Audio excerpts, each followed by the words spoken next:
back to the wagons, 2 tonight, starting with this box van. Fruit, the other one says meat, this one says fruit. And then the brake van last. So, standard procedure. We're going to take it outside, wipe it over, give it an oil, and see if this noise stops. Dry as a bone, it. Right, we'll sort that out. Right, back from being brushed down. Just finished the last bit in here in the light. Under there. So under the paint, with the same bizarre marks on the roof that we'll spray over again.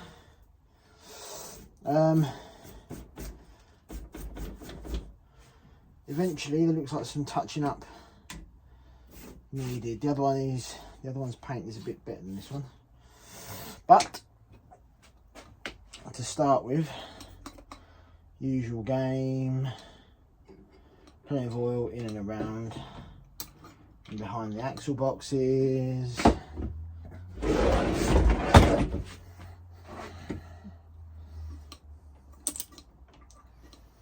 Got a nice splurge in there.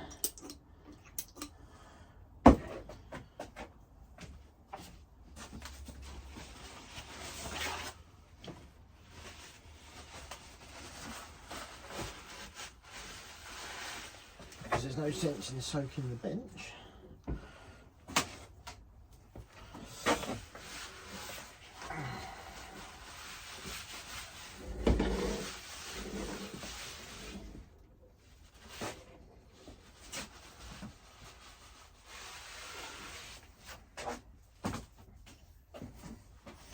Luckily, right, it does roll better, but the brake blocks, the fake brake blocks, they're only semi-fake, are indeed on, which we don't want them to be.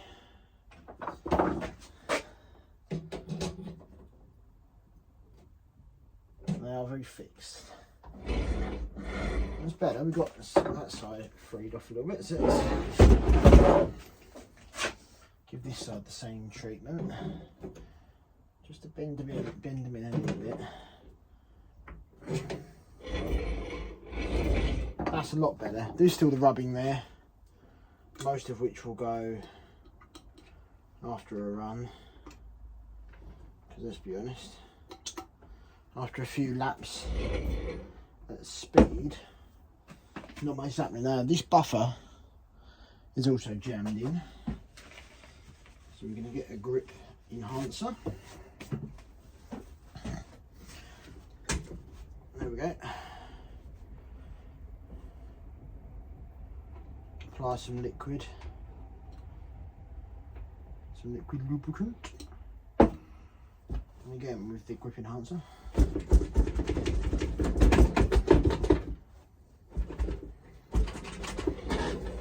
Already looking much better.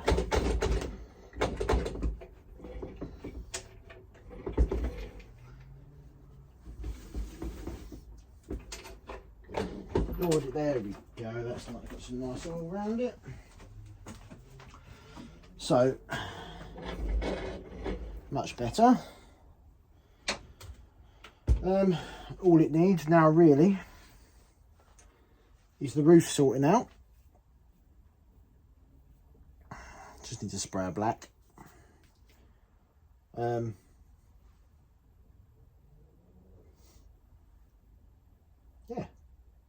So let's go and give it a spray of black.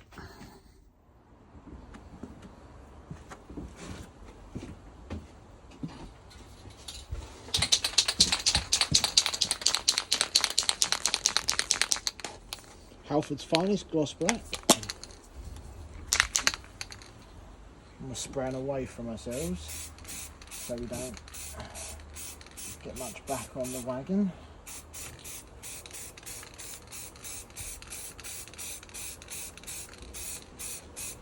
And before we get to this side,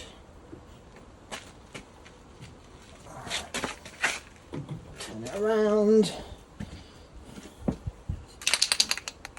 and do the same thing.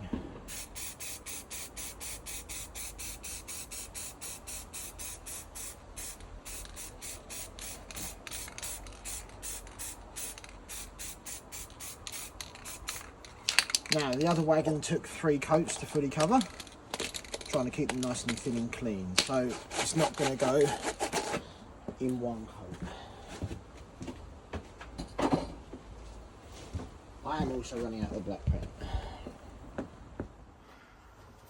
Right, and that's the box van ready to roll again.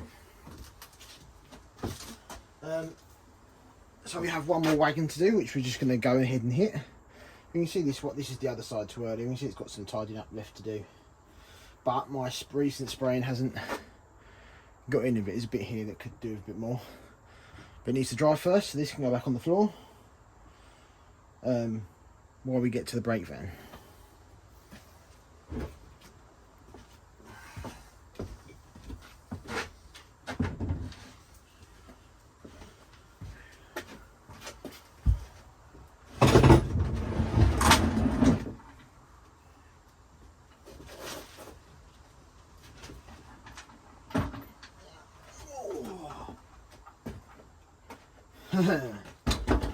And by far the filthiest one we've got yet. Looks like the running board here has had a bend at some point because the paint's chipped. Has got actual windows in it. Don't think there's much on the inside. Some of the other brake vans this guy built had water tanks in them. I don't believe this one has. It's got no plumbing to suggest it has. But it's a nice little brake van. There's a nice brake van under the grime and the muck. This one was sat on the floor of the workshop with nothing above it. Workshop, I say, his shed. Whereas most of the other wagons were stacked in some way. I also like the fact it's got the lamp iron, so I might have to get some lamps for it or print some lamps. But same thing as before, we're going to go outside, brush it over, see what's actually lurking under the muck, and tar up as needed.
It's come up okay,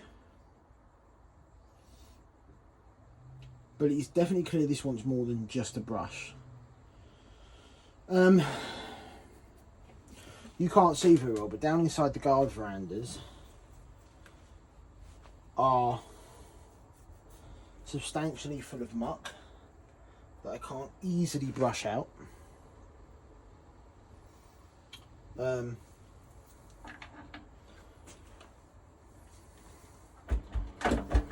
The springs are not strong enough in this. They've just basically bottomed out.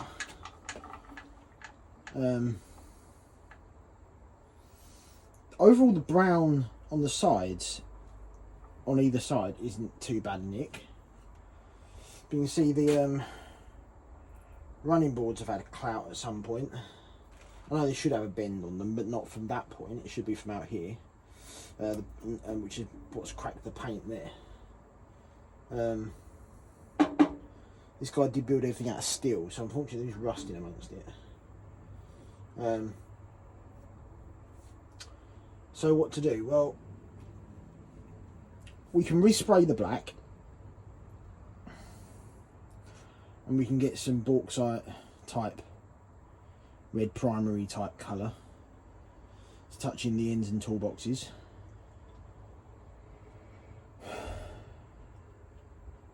I'll see how well the springs ride once it's out, because if they are too soft, it's not a big job to uprate them. The axles are only held in on 2 keeps each side, which are on a double bolt. But I do believe for now it's time to do the time-honoured and stick some oil in there.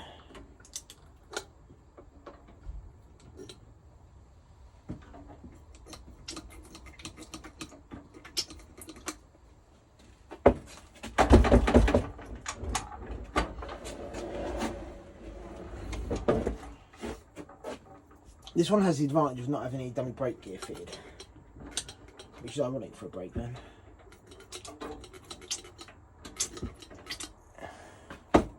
Wouldn't be quite a fun project to give this vacuum brakes. I haven't got anything with vacuum brakes, but it'd be quite a fun little project, I think. I don't know if I will. I'm just thinking out loud here. Okay, so, well, she's certainly rolling nice and the bearings are good, but she's in substantially grubbier condition than the rest.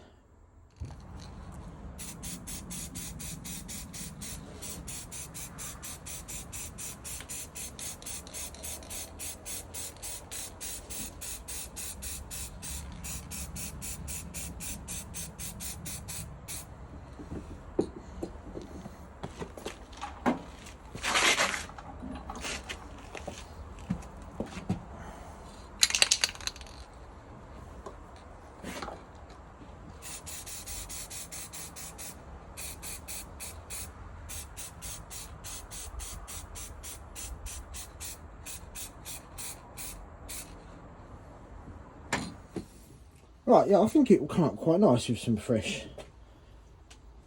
which is a few fresh coats of paint where needed, and some touching up and tightening back up. And quite a nice little brake van actually. I might look at rubber blocks in the suspension rather than just stronger springs, because you never know with small children or whatever, having the veranda at each end, they're quite sittable. Also, having looked underneath, there is potential to get some ballast under the floor, under each end. Don't know if that'd help or not. I'm trying to make it sit on the track rather than sit on the track nicer. Right, so that's it for now. We will be back to finish off this brake van. But you never know, you might see it on the track before then. Haven't worked that one out yet. Anyway, if you want to see the rest of this project and you want to see me carry on my Bantam cock and fix Trojan, finish Northumbrian, make a start with Canterbury Lamb, then stick around. There's plenty going on. And also some potentially interesting developments from the club to cover on here as well at some point. Yeah, if you like what you're seeing, you want to see me mess things up but get a result out of it somehow, That seems to be the way I do things. Hit that button. I can't believe there's so many of you have already. It's a little bit insane because I started this just for Dad. Right, anyway, thank you. See you later.